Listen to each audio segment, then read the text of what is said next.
lo llevan desde por la mañana con los estandartes de la Virgen hasta la ermita. Hasta la ermita. Llegan allí, llevan a San Juan, este año lo llevan muy sentido, iba con flores, muchos otros años lo llevan corriendo, le ponen flores de lo que hay en el campo, de jaleo. Entonces luego está allí San Juan y a las mismas 4 de la tarde, dando las 4, que son las 2 por el sol. Sí.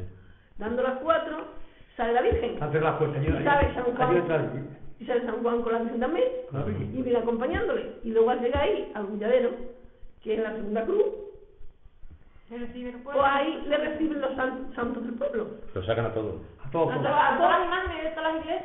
No, pero a todos no, ¿eh? Sale San Ginés. San Inés, San José también. Yo sé quién. De la parroquia. El del perrito, ¿cómo se llama? San Roque. San Roque.